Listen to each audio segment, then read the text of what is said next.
नमस्कार साथियों। और आज बहुत दिनों के बीच बाद आपके बीच में मैं जगदीश एनटीएम कॉर्पोरेशन से।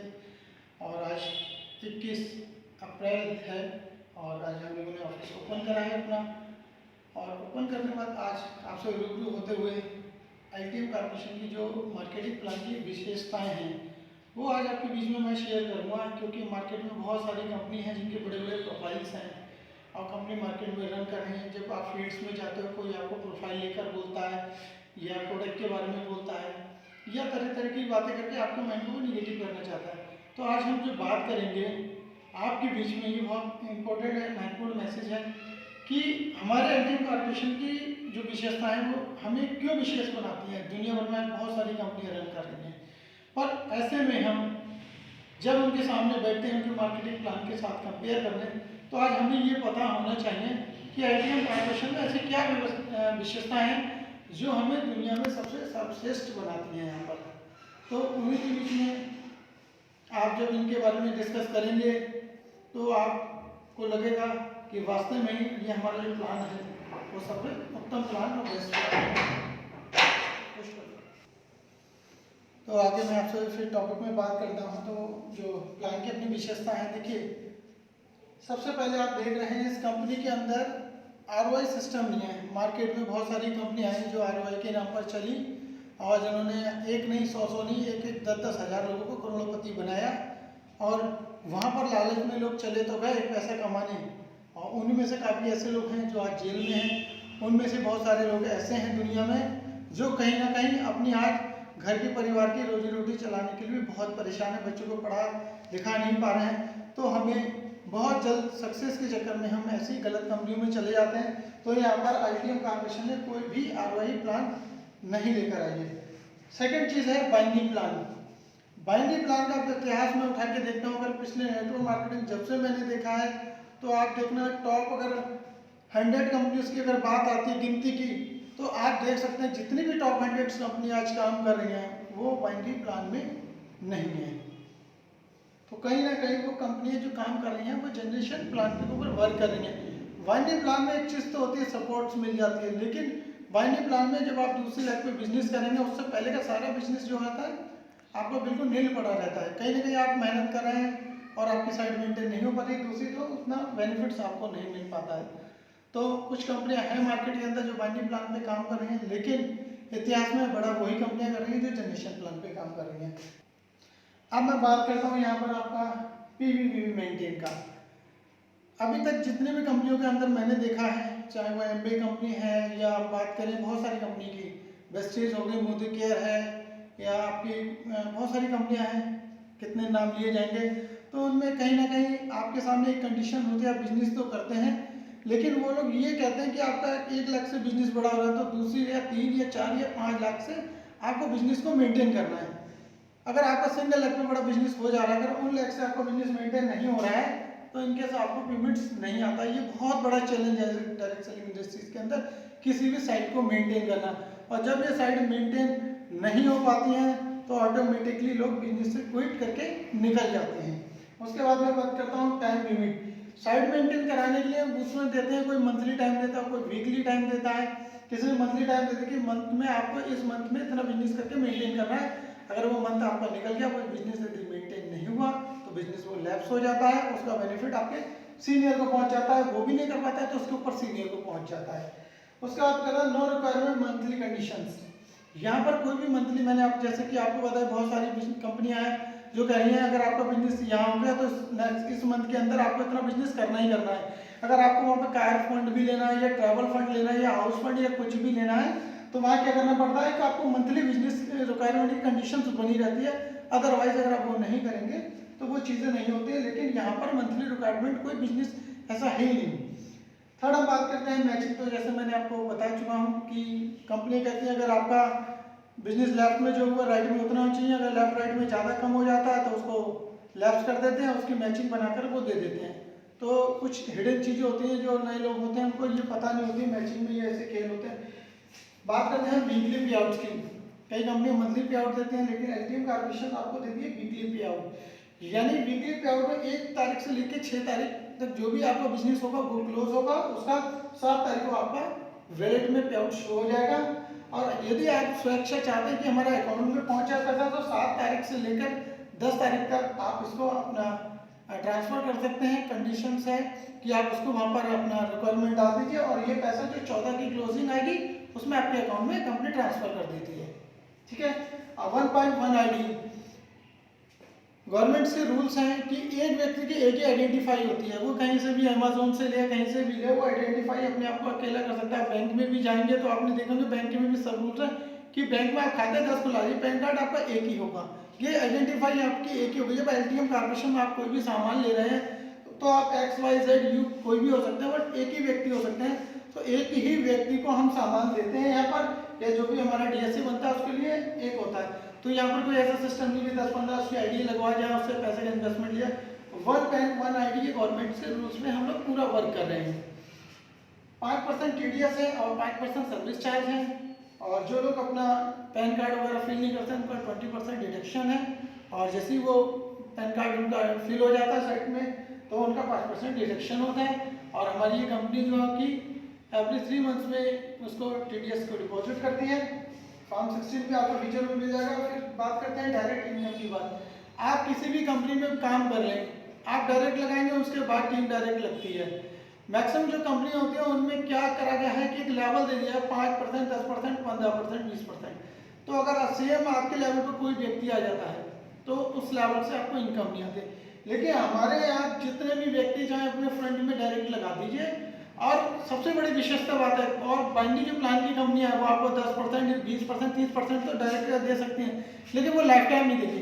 अगर हमारे अगर आपने 100 लोग भी फ्रंट में लगा दिए, अपने 20 भी लगा दिए, 30 भी लगा दिए, तो वो 100 से 30 लोग, यानी मैं बोलता हूँ हमारा 10% लेवल है पहला, हमारे 100 लोग लग गए। अब 100 लोग मिलकर अगर 1,000 बिजनेस वॉल्यूम भी कर रहे हैं या 10,000 बिजनेस वॉल्यूम भी एक बंदा कर रहा है, तो 100 लोगों पे आप देख सकते हैं लाखों बिजनेस वॉल्यूम हो जाता है। और इसका ये पूरी होल लाइफ आपको मिलेगा, लाइफ टाइम में आपकी जनरेशन को भी मिलेगा ये। तो ये ऐसा किसी भी कंपनी में नहीं होता है यहाँ पर। तो यहाँ पर डायरेक्ट इनकम जो होती है वो आपकी लाखों रुपए में पहुंच जाती है, कंटिन्यू रहेगी, कभी आपकी रुक नहीं सकती है। अगर आप बाइंडिंग प्लान कर रहे हैं तो एक बार लेफ्ट या राइट डायरेक्ट लगा सकते हैं, उसके बाद वो डायरेक्ट नहीं लगाएंगे, तो उनको वन टाइम आपको डायरेक्ट इनकम मिली है। लेकिन यार रिपीट अगेन आपकी डायरेक्ट इनकम चल रही है। लेवल इनकम की अगर मैं बात करता हूँ, फर्स्ट लेवल में तो आपने टीम लगा दी। सेकंड लेवल जब जैसे ही आपका आता है, अगर वो लोग भी जब टीम लगा रहे हैं तो वो उनके डायरेक्ट होते हैं। अब आपने डायरेक्ट नहीं लगाया लेकिन वो उनके भी डायरेक्ट हैं, तो उनसे भी आपको आपके लेवल के अकॉर्डिंग हमेशा इनकम आएगी। 10 लेवल तक आपके पहले लेवल, दूसरे लेवल, 3, 4, यानी जिस लेवल पे जिस जो परसेंट सेलेक्ट कर दिया है कंपनी ने, वो आपको रीपर्चेज जब जब होगी, जब जब बंदा करेगा, आपको हमेशा उसे पैसा आना चाहिए। लाइक आप समझ लीजिए आपने एक खेत के अंदर 100 आम के पेड़ लगा दिए, उन पे जब भी फल आएंगे उस पे आपका ही हक है। बात करते हैं ट्रैवल फंड की। बहुत सी कंपनियां हैं ट्रैवल फंड के लिए उनके बड़े बड़े रैंक आपको अचीव करने पड़ते हैं, बहुत बड़ा रैंक अचीव करना पड़ेगा, उसके बाद साइड मेंटेन करने पड़े, बिजनेस वॉल्यूम मेंटेन करना पड़ेगा। लेकिन हम ये ट्रैवल फंड की बात करते हैं तो कंपनी सिंपल से बोलती है कि आप 5,000 बिजनेस वॉल्यूम करिए, जो कि बहुत बड़ी बात नहीं है, और मात्र अपने डाउन में 5 लोगों को आप 5,000 बिजनेस वॉल्यूम करा दीजिए और यहाँ पे आप ट्रैवल फंड के हकदार बन जाते हैं। अगर आप और ट्रैवल फंड, यहाँ पे आपको 12 मंथ ट्रैवल फंड आता है, आप चाहते हैं ट्रैवल फंड इंक्रीज हो जाए 30 आपका मंथ तक जो ट्रैवल फंड जाता है, तो कैसे जाएगा? जो आपके 5 डायरेक्ट लगे थे वो मात्र अपने नीचे सेम आपकी क्वालिफिकेशन पे आ जाते हैं, आपको साइड से 2 लोग नए फ्रंट में लेके आने थे, 5,000 बिजनेस वॉल्यूम के यहाँ पर बन जाते हैं। ये बहुत बड़ा काम नहीं होता है। फिर उसके बाद हमारा जो आ जाता है आपका LOB फंड है, LOB बोनस है। तो LOB बोनस के लिए सिंपल से आप एक बात समझिए, जैसे आपने 5,000 बिजनेस वॉल्यूम करा और अपने डाउन में 5 लोगों को कराया, तो आप यहाँ पर बन जाते हैं ट्रैवल फंड के लिए। और उसके बाद उन्होंने भी सेम आपके रैंक में वो 5 लोग आ जाते हैं लेवल 1 में या लेवल 2 में, और साथ में ही आपको अपने जो फर्स्ट लेवल था उसमें नेक्स्ट 4 लोग 5,000 बिजनेस वॉल्यूम के और आ जाते हैं। ये बहुत बड़ी कंडीशंस नहीं है, बहुत नॉर्मल सी कंडीशंस अगर देखा जाए तो, कोई ऐसा ऑटोमेटिकली, और ये रिपर्चेस हो जाएगा एनी टाइम, कभी भी हो सकता है। इसमें कोई ये नहीं कि आपको 1 महीने में करना है, 2 महीने में, 3 महीने में, 4 महीने, 5 महीने, कभी भी यदि ऐसा आप कर लेते हैं तो एलओवी बोनस आपको मात्र इस छोटी सी कंडीशंस पे जो मिलेगा नेक्स्ट 5 इयर्स तक। अगर हम ट्रैवल फंड और उसकी बात करते हैं तो टोटल हो जाते हैं हमारे 90 मंथ हो जाते हैं। अगर हम दोनों बोलते हैं 90 मंथ, और सिर्फ आप यहाँ पर कितनी छोटी सी रिपर्चेस है जो आपको करनी होती है, उस कंडीशन पे आपको ग्लोबल टर्नओवर से, हमारा जो ट्रैवल फंड है और जो एलओवी बोनस है वो ग्लोबल टर्नओवर से आता है। ये नहीं आपके डाउन के बिजनेस से आ रहा है। आप किसी भी कंपनी को उठाकर देखिएगा, जो लोग वो बिजनेस कर रहे हैं तो वो अपने नीचे साइड मेंटेन करते हैं और साइड का बिजनेस, यानी ओवरऑल अपनी टीम को देखते हैं, ओवरऑल हमारी टीम से क्या बिजनेस हुआ, उससे हमें ये फंड मिला।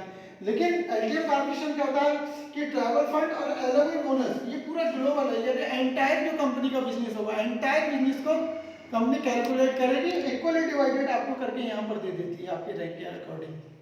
तो ये बहुत छोटी सी चीज़ है अचीवमेंट के लिए, और ये प्लान के लिए सबसे ज़्यादा ट्रैवल फंड और बोनस जो हमारा एलओवी ये बहुत ज़्यादा विशेष बनाता है हमारे प्लान को। आप कभी भी इसको कंपेयर करना, रैंक प्रमोशन बोनस है हमारे, एक बार आप रैंक अचीव कर लिए मिल जाएगा। रैंक प्रमोशन बोनस में मैं बात करता हूँ कि आप डायरेक्टर तक पहुँचते हैं तो 18 लाख कुछ हज़ार रुपये तो आपके रैंक प्रमोशन बोनस के मिल जाते हैं आपको। उसके बाद 2.75% जो हम दे रहे हैं वो आपको लाइफ टाइम देते हैं। साथ में अगर हम डायरेक्टरशिप बोनस की बात करते हैं तो डायरेक्टरशिप बोनस की बात करते हैं, डायरेक्टर बन जाते हैं इस कंपनी में, जो कि बहुत बड़ा नहीं, 3.5 करोड़ रुपए का बात नहीं करता डेजिग्नेशन वॉल्यूम का, रैंक प्रमोशन यहाँ से होगा, उसी से आप यहाँ पे डायरेक्टर भी पहुंचेंगे। और डायरेक्टरशिप बोनस में सबसे बड़ी विशेषता क्या है कि एंटायर, मैंने बोला ग्लोबल टर्नओवर, यानी कंपनी आज मान लीजिए इंडिया में काम करने, कल को ऑस्ट्रेलिया जाती है या फ्यूचर में और कंट्री में भी जाती है, कंपनी 100 कंट्री में रन करती है, तो एंटायर बिजनेस काउंट करेगी कि कंपनी का कितना बिजनेस वॉल्यूम हुआ। लोग प्रॉफिट से देते हैं, हमने सीधा कैलकुलेट करा। एग्जांपल मान लीजिए हमारी कंपनी आने वाले 15 साल में 5 कंट्री में रन कर रही है और वहां से हम बात करते हैं 50 या 5,000 करोड़ का बिजनेस वॉल्यूम होता है, तो 5,000 करोड़ बिजनेस वॉल्यूम का कंपनी 2% निकालेगी और वो डायरेक्टर को शेयर कर देगी। आप अकेले तो वो आपको अकेले मिल रहा है, यदि आप 2 हैं, 2 अगर 10 हैं तो 10 में मिल जाता है। ये होता है डायरेक्टरशिप बिजनेस। उसके बाद कंपनी ने 2 चीज़ें आपके लिए विशेष और रखी हैं, जो रखी है हाउस फंड और कार फंड। हाउस फंड जो कार फंड जो आपको मिलता है वो आपके चौथे और 5वें लेवल से मिलता है। चौथे लेवल में जो भी आपका बिजनेस होगा उसमें आपको कार फंड मिलेगा, और 5वें लेवल में जो भी आपका बिजनेस वॉल्यूम मिलेगा उससे आपको हाउस फंड मिलना है। अब इस कार और हाउस फंड को लेने के लिए आपको करना क्या है, अपनी आईडी पे 5,000 बिजनेस वॉल्यूम कंप्लीट करना है। जैसे आप 5,000 बिजनेस वॉल्यूम कंप्लीट कर लेंगे, आप यहाँ पर हमारे यहाँ स्टार्ट ऐसे हो जाते हैं। यहाँ पे 2 चीज़ें हैं जो मैं आपको अभी क्लियर कर देता हूँ कि देखिए, एक तो हमारे यहाँ जो कंडीशन है मैं थोड़ा आपको लिखकर बताता हूँ कि थोड़ा सा कंफ्यूजन ना हो। आपने 1,000 बिजनेस वॉल्यूम करा, अपने डाउन में 5 लोगों को आपने 1,000 बीबी कराया, 1,000 बीबी कराया। तो ये करने पर जो आप क्वालिफायर बनेंगे वो बनते हैं ऑटो पूल क्वालिफायर, यानी इस कंडीशन पे आप ऑटो पूल क्वालिफायर बन जाते हैं। लेकिन जैसे ही आपका 5,000 कंप्लीट हो जाएगा, आप यहां से बन जाएंगे कार फंड और हाउस फंड के भी मालिक। दूसरी चीज, ये दोनों चीज हो गई। और जिस दिन आपके नीचे ये 5 लोगों का अक्यूमुलेटिव 5,000 बिजनेस वॉल्यूम हो जाएगा, जिस दिन यहाँ पर आप सीधे आइकॉन बन जाते हैं। तो इस कंडीशन को थोड़ा सा ध्यान में रखिएगा कि स्टार डीएसए में और क्वालिफायर में फर्क है। क्वालिफायर आप मात्र बनेंगे तो बनेंगे सिर्फ ऑटो पूल अचीव के लिए, और जब आप 5,000 बिजनेस वॉल्यूम कर लेते हैं तो यहाँ पर आपका कार फंड और हाउस फंड दोनों, और प्लस आगे आप जो रैंक अचीव करने वाले दोनों के लिए एलिजिबल हो जाते हैं। तो दोस्तों, इसको आप बड़ा ध्यान से एक बार रिपीट इस वीडियो को देखना है, और उसके बावजूद भी अगर आपको कोई भी चीज़ समझ में नहीं आ रही है तो आप अपने हेड ऑफिस एलटीएम कॉर्पोरेशन में मुझसे, अजय सर से, राजू सर से, किसी से भी कांटेक्ट कर सकते हैं, इसकी आप जानकारी ले सकते हैं। और आपको मैं उम्मीद करता हूँ आपको मेरी बातें बहुत समझ में आई होंगी, और इस जानकारी से आपका बिजनेस बहुत ही उच्चतम स्तरों पे जाएगा। बस ज़रूरत है तो यहाँ पे थोड़े से आपके हार्ड वर्क की और सीखने की। तो सीखते रहिए और ज़्यादा से ज़्यादा इस वीडियो को अपनी टीम में शेयर करिए। Thank you. जय एटीएम, जय भारत।